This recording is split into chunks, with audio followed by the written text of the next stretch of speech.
Welcome to Leadership Lessons from Across the Pond with myself, Julian Roberts, and my co-host, Nancy Halpern. Good to see you, Nancy. Good to see you, Julian. I see once again you are represented by the entire world behind you on the map, and I am represented by spring, seasonal. Absolutely. A recipe for success on our conversation today, I'm sure. Every time. So today we're talking about something which, to be honest and frankly, everybody's talking about, whether that's on social media or in the press. All the conversations I'm having with CEOs and MDs is hybrid working and how to navigate this challenge. And it is a challenge for organizations. And so we're going to spend the next 3 or 4 weeks looking at this, because I think it warrants this sort of in-depth conversation, because there's a lot to talk about. And we want to create some insights today for you and some challenges and perhaps some things you've never even thought of. But today we're going to focus on how can HR do hybrid right. So we're managing various aspects of the organization. So we're starting with HR. And so, Nancy, it'd be good to have your thoughts as we start straight at HR right now. Well, I've been in an HR role many years back for about 18 months to 2 years at a Fortune 500, and I'm very grateful, frankly. I'm not in corporate HR right now. I think that HR is going to be in one of its greatest times of challenge, and also one of its greatest times to actually change how we even think about HR. So for many years, HR was really, its true role was protecting the interests of the company. And it had a bad reputation. You know, every once in a while, like in Fast Company or another magazine, there's be a cover story, why do we hate HR or reinventing HR? I think there is a perceived shift, or at the very least an expectation, that HR's role in going hybrid would be to shift that they are responsible for the well-being of the employee more in a way than they are to protect the corporation. And taking on that role is different. I also think that, so that's one thing to get hybrid right, is how do you fold in empathy, mental health, psychological safety into this return to hybrid. I think the other big component for HR to get hybrid right is to more enthusiastically, perhaps, or more actively embrace the role of people analytics. You know, I've had some like awesome guys, they tend to be guys, on my podcast who do people analytics, and this blending of data with behavior in a way to predict how people work best together, how to motivate behavior, is really a great science and art blended together. So I think the role of technology, be it EI, be it data science, is something that HR folks will need to get increasingly comfortable with as a major tool in their tool chest. And, you know, they haven't had to do that before. That's been sort of like HRIS, you know, that's like a little sub thing. But I think it's going to become more and more important. What are your thoughts, Julian? Well, my thoughts, I think it's a huge thing and a huge responsibility of getting this right for HR. And as much as, you know, I mean, if we turn the terms where people call them chief people officers, which I think is a better term anyway, it talks about the people. And as you said, I think it's more shifting more to the people as opposed to the organization. And as much as it is their responsibility, I always believe from a leadership perspective, it's a broader responsibility. And I think organizations that I think will succeed in this is perhaps the HR person, people person may do the executional piece and lead that transformation, but with the support and the inputs from those wider leadership teams. I think that's really important, because as much as they'll do things on a day-to-day basis, that wider leadership team are walking around or talking to other individuals in the organization, and they need to be on the same sort of hymn sheet, so to speak. So that's really important for me. And I guess I've thought about this, and I have got some ideas of some specifics, but I came up with 3 words, which for me, to keep it really simple and succinct, and 3 words that are all about almost keeping at the heart of whatever you do. Think about this, and the words are collaboration, connection, and communication. So however you go about this hybrid, make sure people can still collaborate. And that's that whole thing about keep people included, because I think there's a concern where some people might be working from home, don't always feel included in the conversations or the meetings, and we have technology that can facilitate that. So make sure collaboration is facilitated and enabled. The connection piece, find ways of creating that connection. That may be phasing people coming in Monday, Wednesday, Friday, or they all come in on a Wednesday. However that's done in an organization, there's opportunities to connect in person as much as virtually, but also providing virtual opportunities for that connection. And then communication. And I think that's through all of this, it is really essential of how we endeavor to make sure we communicate the plan, the process, how you connect, how you collaborate, all those things is vital. And that, again, that's really quite challenging as well. So that's, to me, the sort of principles of that in terms of hybrid working. I think those principles are always important, and they are absolutely spot on. They're the right ones. They have been increasingly important last year, and even more important as you re-enter. It's almost like a rocket ship that's re-entering the atmosphere. And how typically there's it goes on fire at the end. We don't want that. I do think there are some role, sort of, what's that term from consulting engagements? Isn't it called scope crawl or something like that? When a project is scoped a certain way, we're going to work on ABC, and all of a sudden DEF creep in. I can see that for HR in the year ahead. And what I mean by that is they're going to be asked to do a lot of different things simultaneously or sequentially. They've always been the chief therapist, but I think there's going to be an increase in that. They've always been the head of complaints. I think there will be an increase in that.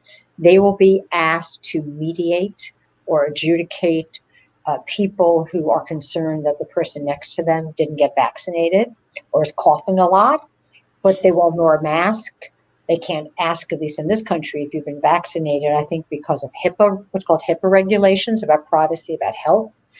I think that they're going to be upset if someone is, they think they took out a tape measure and they're 5.5 feet away instead of 6 feet away. I mean, everyone has their own story and their own belief sets about what is safe and what isn't. And I think HR might be pulled into a lot more dispute resolution, as well as HR will need to become, frankly, either hire more legal counsel or become acquainted if they have offices in multiple states. Or like in this country, in HR, right, that you are in charge of benefits, payroll, and all those old-fashioned administrative functions. But if you have someone living in a different state who's only commuting in 2 days because of hybrid, do they have to pay taxes in the state they work in? Because before they did, because you were there 5 days a week. But I don't know how the law has evolved.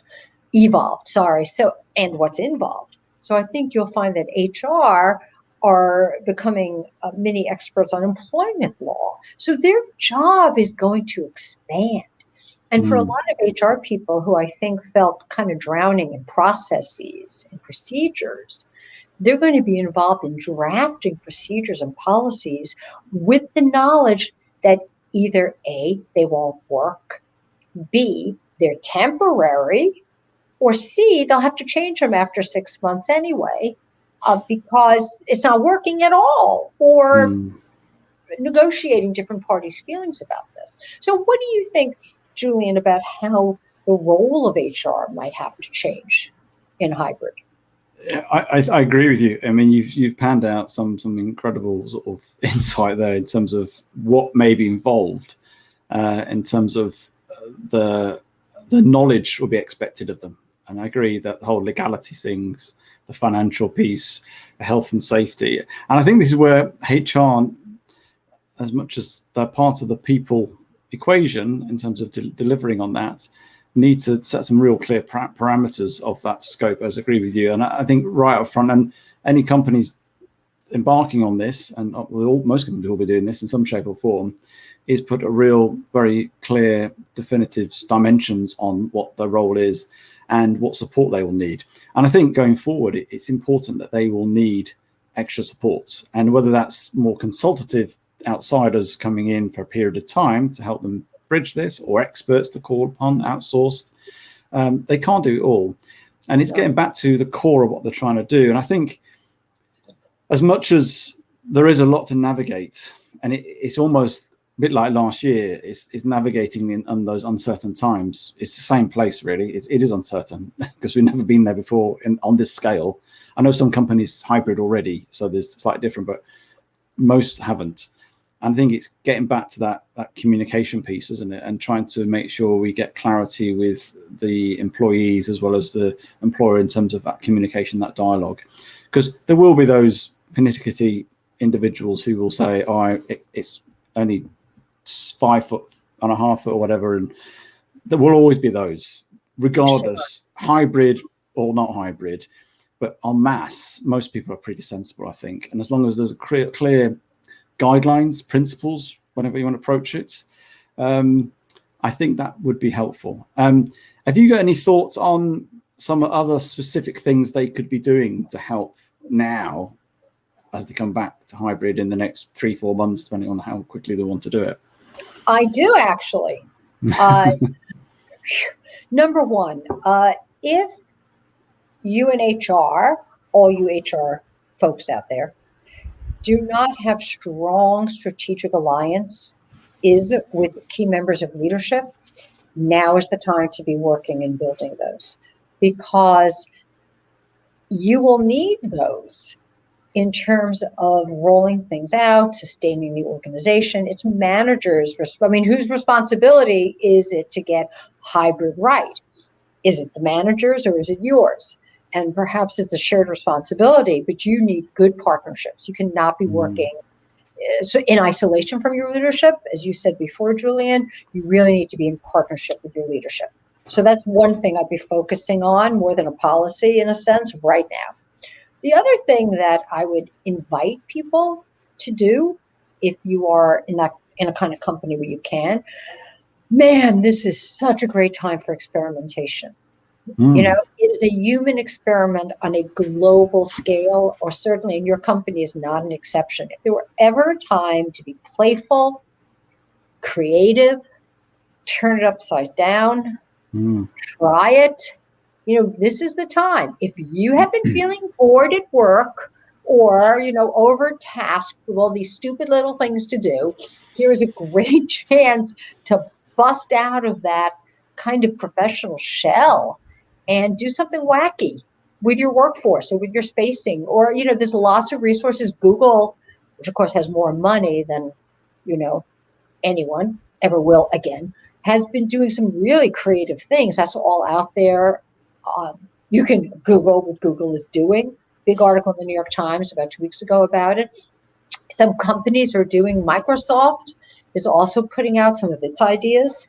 So I would, you can borrow something from a much larger company. And I just think it's a great time to experiment. And I think also tapping into that creativity can help with the kind of overwhelmingness of trying to get hybrid right. You will not get it right because nobody knows what right is. And right for you may not, right for Nancy Halpern Inc. may not be right for Julian Roberts Inc. So just try to get it good enough right now, because this is going to be a very iterative process. Yeah, and I agree that whole giving things a try, it's a good opportunity to almost get employee engagement, get other people to feed in ideas and how to navigate. Perhaps not too many, because you don't be overwhelmed with loads of ideas, but it may be a little task force with various different functions around the organization to really create that way of working and engagement as well, and give it a try. And if it doesn't work, say, okay, we learned from it, let's move on. And that's one thing I would say is look back in the last 12 months and look at some of the learnings you gained from shifting to remote working in 2020 on a very short space of time. But there is some learnings with all that, massive learnings. And the final one for me is just make sure we keep the sort of well-being piece at the heart of all this, because it's quite tricky. And whether people like being working from home or not included, all that sort of stuff, I think it's important to make sure we've got well-being at the heart of whatever policy, strategy, principles we put in place to make sure we keep our staff on board. And we're already racing, but you want to say something very quickly, Nancy? Make sure we put the human forefront, first and foremost, in human resources. Absolutely. Good. Well, I hope you enjoy that. I hope I gave you some thought, and join us next week as we continue to talk about hybrid working. Thank you. Good to see you, Nancy. Good seeing you, Julian. See you next week. Take care. Bye, everybody. Bye.